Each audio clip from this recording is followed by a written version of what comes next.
Key players: New York Armory Show, 1913. Max Stirner, 1921. George Leslie Stout, 1932. The Monuments Men, 1943. Lance Mayer and Gay Myers, 1945. Jacques Maroger, 1948.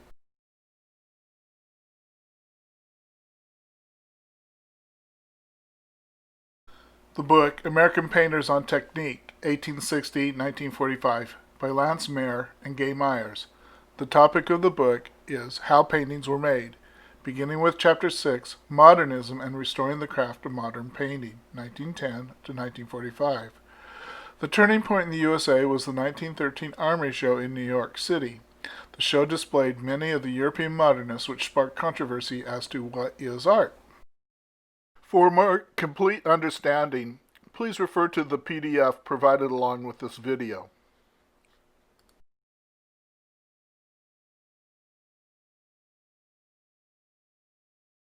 George Stout helped begin the Renaissance of sorts when he and his colleagues at the Fogg Museum of Art launched the periodical Technical Studies in the Field of Fine Arts in 1932. In 1935, a review of Max Stirner's The Materials of the Artists and Their Painting. A vast amount of knowledge now existed that was now coming forth. Many authors contained innumerable recipes for artists to try out, and some painters seemed to want to try them all. He began a pioneer of scientific techniques in art restoration. Fascinated with the science behind the artistic process, he conducted in-depth laboratory research on color, spectroscopy, paint composition, methods of authentication, and the influence of atmospheric conditions on art.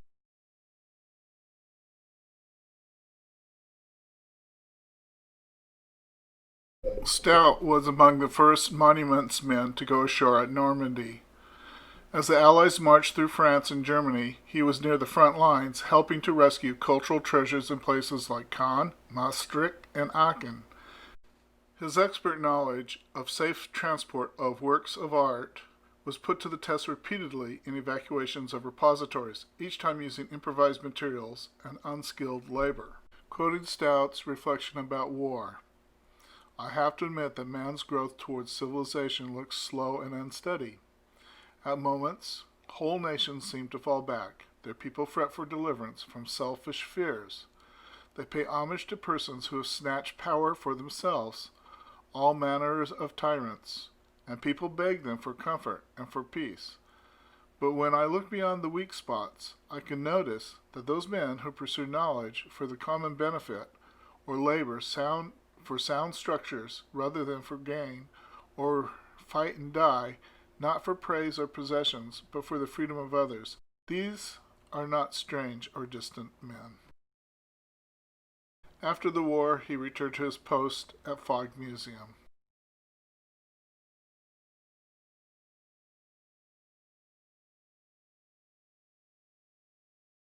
Max Stirner, German artist and theorist, wrote the book The Materials of the Artists and Their Use in Painting, was first published in 1921. Stirner received his education in the Academy of Art in Munich and became a professor. Stirner's Institute was founded in 1939 in Munich as a state testing for research in color and technology.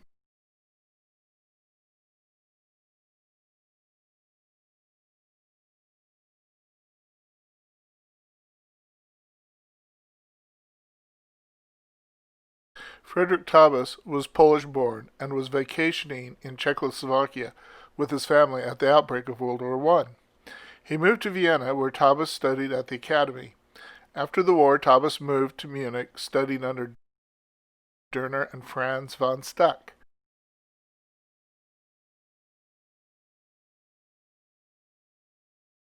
After a year at the Academy in Munich, he enrolled in the Bauhaus in Weimar, where he studied under Johannes Itten on color theory. Taubes sailed to America in 1930. He became a successful society portraitist, creating likenesses of such moneyed, influential personalities as Clare Booth Luce, Baron von Romberg, and Mrs. William Randolph Hearst. Taubes' fame peaked in the mid-1940s. when his groundbreaking scientific research, followed by the appearance of several successful books, greatly increased his prestige. He spent 1942 as a Carnegie Visiting Professor of Art and resident painter at the University of Illinois in Urbana, where he discovered and approximated the painting media used in 14th and 15th century Flemish paintings. World renowned for the mysterious durability, he was a regular contributor to the American Artist magazine with the Taubes page. He published over 40 books in oil painting.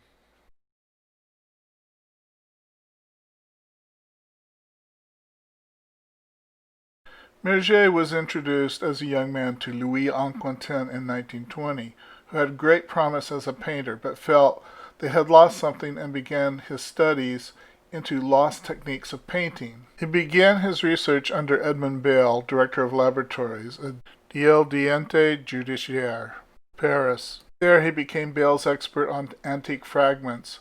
They explored X-rays, photographs, and ultraviolet light. Maroger offers insights from antique authors such as Theophilus and De Diversis Artibus, J.L.F. Mérimée, Theodore de Merne, the de Merne manuscript between 1620 and 1646, based on conversations with painters. The manuscript includes contributions from Rubens, Van Dyck, Meitens, Paul van Sommer, and Cornelius Johnson. Francisco Pacheco was also known as the Vasari of Seville. He wrote a treatise on painting, Arte de la Pintura, and many more too. For brevity's sake, I will keep the list short. Jacques Maroger was a painter and technical director of the Louvre Museum's laboratory in Paris. He devoted his life to understanding oil-based media of the old masters.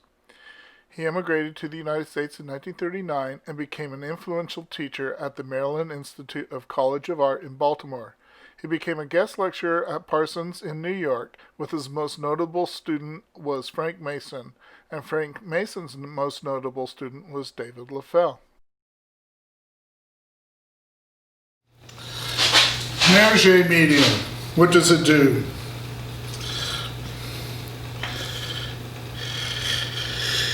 Pacheco says that the medium describes it like a butter.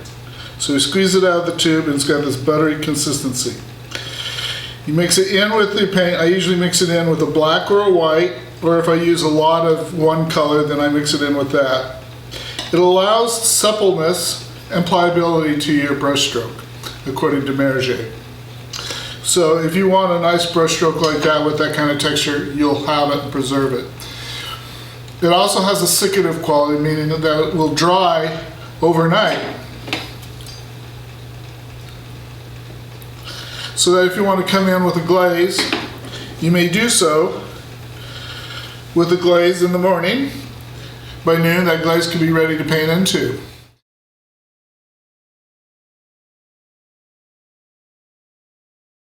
There's another type of glaze they don't talk too much about. It's called the velatura, which is a white glaze. Now, supposing that it was the 16th century, they did not have titanium white then, or zinc white. They basically had lead white. Well, that allows you to have a somewhat transparent white layer. If you had a zinc white added to a lead white, that would even be a little more transparent. What that does is that will calm the shadows and the darks down and calm the highlights down, so you can go in and remodel. The velatura helps in two ways. First, the sfumato technique, in that it helps soften the shadow transitions. Second, by lightening the painting, it helps bring the brightness of the color back. Okay, what does it consist of? Well, first of all, it consists of oil. Now, Maroger talks about two types of oil, walnut oil and linseed oil. It seems that everybody prefers the linseed oil, possibly because of its durability. I think the walnut oil takes a little longer to dry. But both oils can be used in making the black oil. So how do you make the black oil? Well, you add lead carbonate or litharge. Litharge would be the golden lead, which it seems Rubens preferred and seemed to think that it was a stronger bond. So you have that makes your black oil or your lead. Then he talks about using the mastic varnish.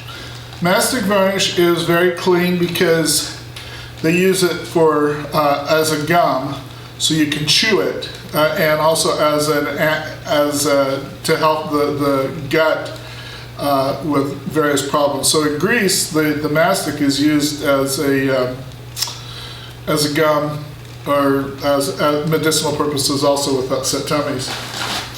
Maroger also talks about adding pine resin. So we know that Rubens experimented using various amounts of resin, pine or mastic, and I don't think it's any harm to try Demar either. See which one you like.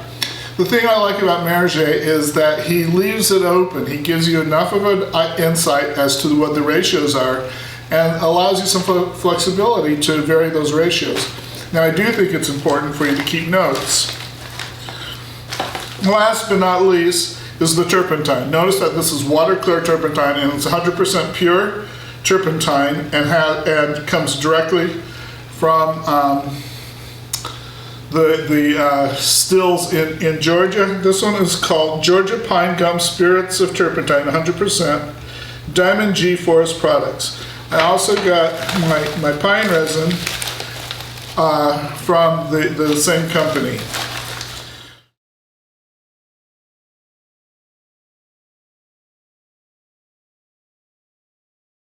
Maroger points out that no matter how opaque your paint is, the brightness of the canvas will show through and brighten the paint. From transparent to opaque, the painting retains their brilliance from beginning to end. Note especially the shadows of the dark paint is the correct value and does not dull. Maroger talks about how important it is not to keep adding to the painting continuously, that it is important to keep the painting as fresh as possible from start to finish.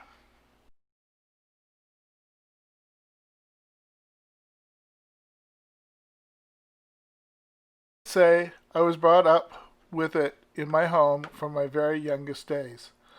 My dad had moved to LA on a large mural commission when he met Frederick Taubes. Taubes could not drive, so my dad drove him around for a year. My dad became an unwitting student. Taubes was one of the many artists that responded to Stout's call for artists to bring forth their individual knowledge and contribute to the world of art. As a young man, I recall my father making the Rubens Maroger medium. I do recall he explaining the properties of the medium to me. It was Taubes who was one of my dad's early influences in teaching him in the process of high Renaissance master painting techniques.